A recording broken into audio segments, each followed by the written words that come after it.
चलिए शुरुआत करते हैं पहली और प्रमुख खबर के साथ। और सबसे पहले बात पश्चिम बंगाल की, जहां आपको बता दें कि एसआईआर प्रक्रिया में सुप्रीम कोर्ट के आदेश के बाद अब ओडिशा और झारखंड के 200 न्यायिक अधिकारी जुड़ने जा रहे हैं, जो कोलकाता हाई कोर्ट के न्यायिक अधिकारी के साथ सोमवार से बंगाल के अलग अलग जिलों में काम करेंगे, जो तार्किक विसंगतियां हैं उनको दूर करेंगे। और ऐसे में जहां एक और एसआईआर प्रक्रिया लगातार रफ्तार पकड़ रही है, वहीं दूसरी तरफ कानून व्यवस्था पर तमाम सवाल उठ रहे हैं।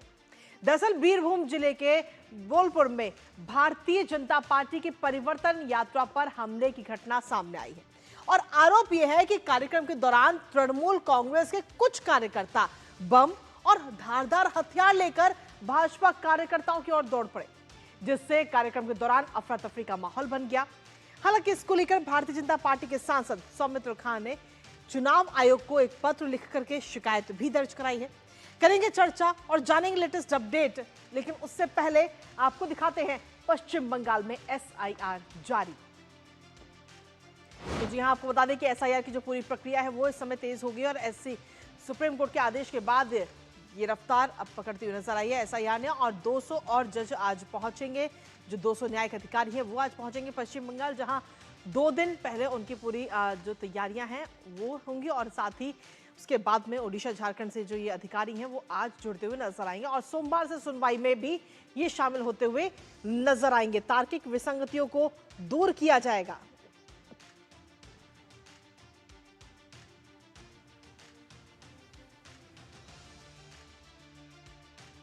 तो कोलकाता हाईकोर्ट के न्यायिक अधिकारियों के साथ काम करेंगे और सोमवार से अलग अलग जिलों में अपने कमान संभालते हुए ये सभी नजर आएंगे, जिसके बाद में जो न्यायिक अधिकारियों की संख्या है वो हो जाएगी 732, यानी कि जो 60 लाख विसंगतियां हैं उनको जल्द से जल्द पूरा करने की पूरी तैयारियां इस समय की जा रही हैं और जल्द से जल्द ये तमाम जो तार्किक विसंगतियां हैं उनको खत्म किया जाएगा। इसको लेकर लेकिन साथ ही जहां एक तरफ ये विसंगतियां हैं, वहीं दूसरी तरफ तमाम सवाल कानून व्यवस्था को लेकर भी खड़े हो रहे हैं। और ममता का धरना जो बीते कल से शुरू किया ममता बनर्जी ने एसआईआर के खिलाफ, उसको लेकर शुभेंदु अधिकारी जो कि भारतीय जनता पार्टी के नेता हैं, उनकी तरफ से क्या कुछ कहा गया और कैसे हमलावर होते हुए नजर आए वो आपको सुनाते हैं। ममता बनर्जी जो कर रहा है ये काम देश विरोधी काम, संविधान विरोधी काम, उन्होंने पश्चिम बंगाल का हित में नहीं कर रहा है।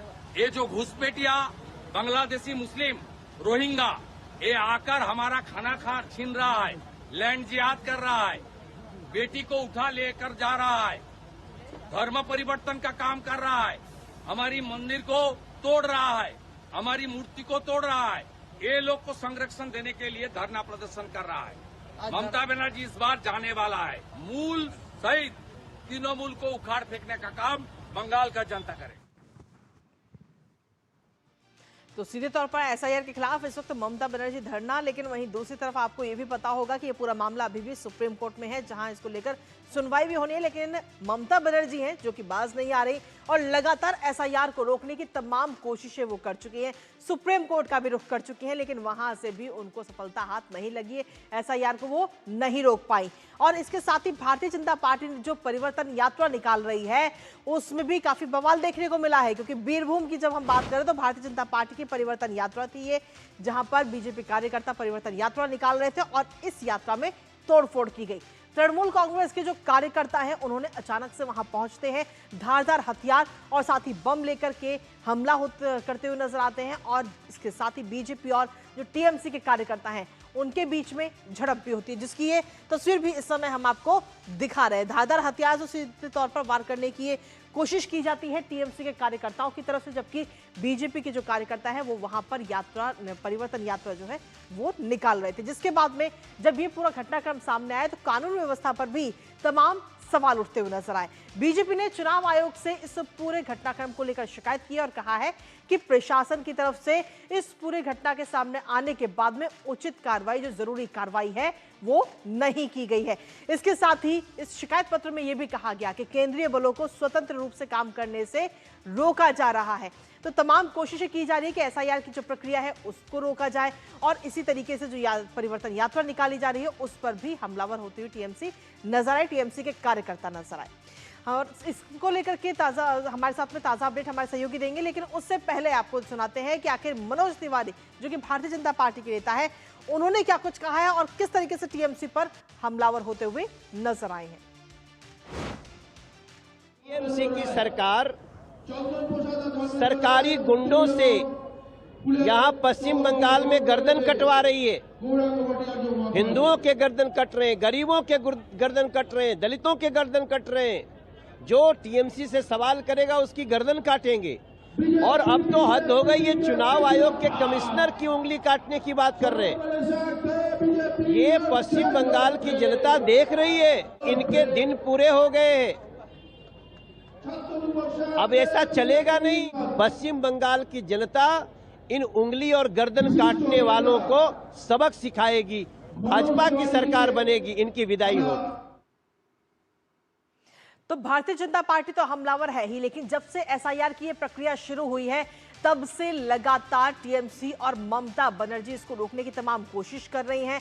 तमाम अफवाहें भी फैलाई जा रही, तमाम दावे किए जाते हैं। और हाल ही में एक और दावा किया गया जिसको लेकर के सीओ पश्चिम बंगाल ने तृणमूल कांग्रेस के उस दावे का पूरी तरह से खंडन किया है जिसमें यह कहा गया था कि फॉर्म 6 और फॉर्म 7 में गड़बड़ियों से 9 लाख से ज्यादा वोटर्स पर असर पड़ा है और 19 जनवरी की शाम को जारी बुलेटिन और 28 फरवरी को जो पब्लिश हुई है लिस्ट उसमें तालमेल नहीं है।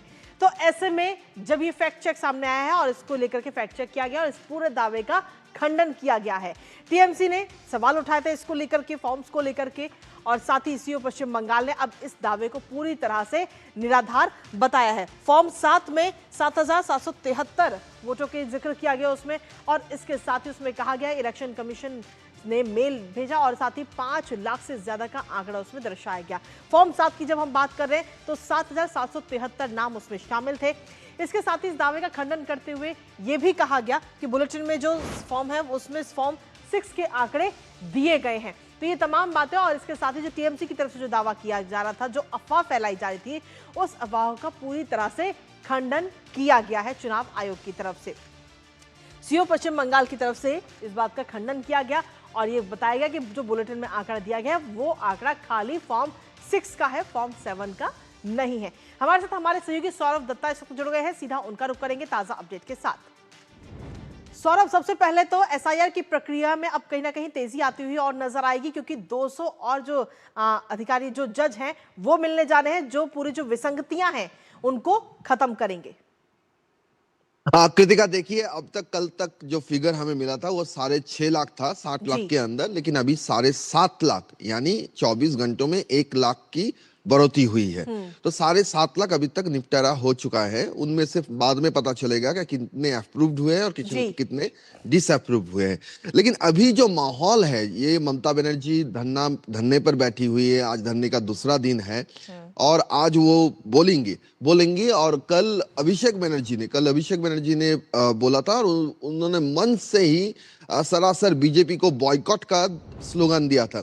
लेकिन इस तरह की जो बयानबाजी है, इस तरह की जो स्लोगन दिए जा रहे हैं, ये कहीं ना कहीं पे जाके तृणमूल के जो समर्थक है उनको इंस्टिगेट कर रहे हैं और उसी का नतीजा बीरभूम में देखा गया, कल देखा गया। उससे पहले आसनसोल में, बाराबनी में, वहां पे एक घटना घटा, उसके पहले कोचबिहार में एक घटना घटा। तो एक के बाद एक घटना जो परिवर्तन यात्रा को लेकर वो सामने दिख रहा है। तो इसके चलते एक तरफ बीजेपी का जो परिवर्तन यात्रा है, जो जिला जिला पे गुजर रही है, वहां पे तनाव का माहौल तैयार किया जा रहा है टीएमसी की तरफ से, और दूसरी तरफ धन्य मंच से बीजेपी के साथ साथ चुनाव आयोग को भी निशाना पर रखे हैं तृणमूल सरकार। कहीं ना कहीं जाके ये विरोधी का कहना, जो विरोधी है यहाँ पे तृणमूल के, उनका क्या मानना है कि असल में तृणमूल के पैर के नीचे से जमीन खिस रही है। जो 60 लाख जो अभी आवेदन में है, सुनाई के लिए है, उन 60 लाख आवेदनों में हर एक आवेदन को क्यों अप्रूव किया गया और क्यों डिसअप्रूव किया गया, इसका कमेंट सेक्शन रहेगा। हर एक जज जो उस आवेदन को देख रहे हैं वो लोग लिख देंगे कि क्यों उन्होंने, नोट देंगे कि क्यों उन्होंने इसको डिसअप्रूव किया है। तो बिल्कुल। वो बातें जब सामने आएंगे कि क्यों इनको डिसअप्रूव किया गया है, तब और ज्यादा परेशानी बढ़ेगी टीएमसी के लिए। इसीलिए टीएमसी धन्ने की राजनीति कर रही है, जो विरोध की राजनीति, वो जो नकारात्मक राजनीति वो करती आई है, वही एक बार फिर से उन्होंने उसी पथ पे चल दिए हैं। और इसी तरह से देखने को मिल रहा है, जैसे कि आपने जिक्र किया अभी अभी कि जो दावे किए जा रहे हैं मन से, उन दावों को सीओ ऑफिस भी लगातार उसको खंडन कर रहे हैं। वो एकदम डेटा देकर खंडन कर रहे हैं कि आप आधा सच बोल रहे हो, पूरा सच नहीं बोल रहे हो। जी। और पूरा सच नहीं, क्यों नहीं बोल रहे हो, ये सवाल को लेकर जब सामने आ रहा है, तब बीजेपी का कहना है असल में अगर पूरा सच सामने आएगा तो ये पता चल जाएगा वोट बैंक को, जो स्थिति हुई है, जो अनप्रेसिडेंटेड सिचुएशन हुई है, इसके जिम्मेदार केवल तृणमूल है और कोई नहीं। कृतिका, इसके साथ ही सौरभ, बीते कल भी हमने देखा कि ममता बनर्जी किस तरीके से विरोध करती हुई नजर आ रही है एसआईआर प्रक्रिया के, जबकि ये पूरा मामला जो है वो इस समय सुप्रीम कोर्ट में भी है, वहां भी सुनवाई होनी है, लेकिन उसके बावजूद भी धरना प्रदर्शन करके आखिर क्या ममता बनर्जी जताना चाह रही है? एक तरफ धरना प्रदर्शन और दूसरी तरफ जो बीजेपी की परिवर्तन यात्रा है उस पर अपने कार्यकर्ताओं के जरिए हमला करवाना। कृतिका, देखिए, जब शुरुआत से एसआईआर प्रक्रिया शुरू हुआ था तो पहले वो कह रहे थे कि एक भी वो एसआईआर नहीं मानेगी, लेकिन आखिर में उन्होंने फॉर्म भरा।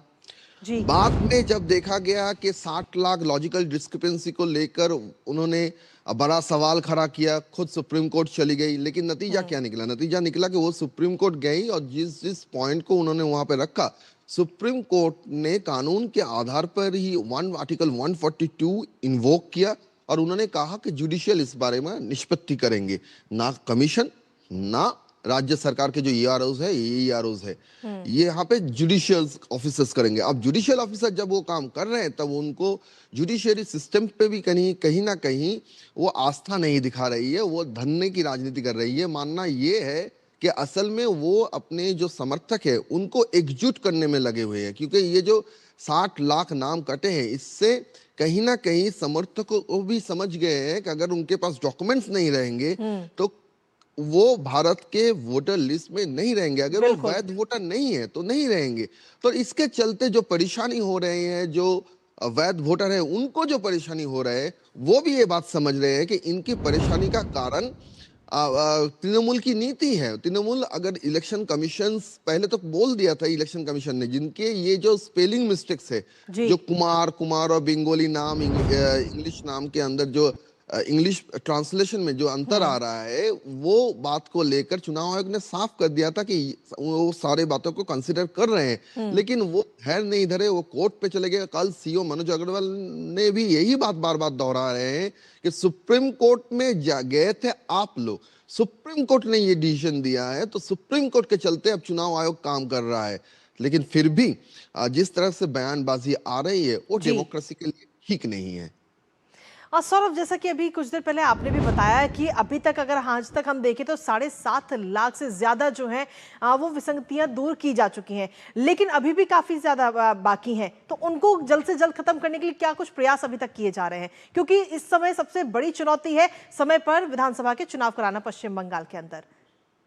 देखिए, ये स्थिति का अभी तक कोई स्पष्ट जवाब नहीं है। अगर आप देखें तो 700 जजेस जो हैं वो अगर 100 से ज्यादा भी हर जज निपटारा करे तो भी जो संख्या बचती है 50 लाख से ज्यादा, उसको करने में समय लगेगा। बिल्कुल। और ये बात तय है कि इतना समय है नहीं, क्योंकि 7 मई को नई असेंबली कॉन्स्टिट्यूट करना है जी। आपको चुनाव घोषणा करने के बाद 28 दिन आपको देना है सब पार्टी को, फिर आपका पहला चरण का वोट होगा और इस बीच नॉमिनेशन के आखिर दिन तक आप कर सकते हैं, ये बात सही है। बिल्कुल। लेकिन पूरे 60 लाख वोटों को, 60 लाख जो आवेदन है उनका निपटारा करके वोट पे जाना, ये कहां तक संभव होगा, इस पे एक क्वेश्चन मार्क है। कल कल्याण बनर्जी ने धन्ना मंच से एक सवाल उठाया कि क्यों सप्लीमेंट्री लिस्ट अभी पब्लिश होना शुरू नहीं हुआ। देखिए, सप्लीमेंट्री लिस्ट, इसमें भी चुनाव आयोग का ये कहना है कि सप्लीमेंट्री लिस्ट ऐसे फेज वाइज नहीं आएंगे, जब तक समय है तब तक लिख के कुल मिला के एक लिस्ट आएगा,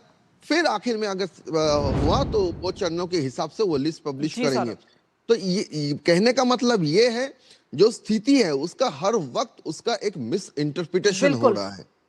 चलिए, बहुत बहुत शुक्रिया सौरभ, तमाम जानकारी और अपडेट्स हमारे साथ साझा करने के लिए। इस महत्वपूर्ण खबर से जुड़े हुए लगातार आप अपनी नजर इस महत्वपूर्ण खबर पर बनाए रखिएगा और हम तक अपडेट पहुंचा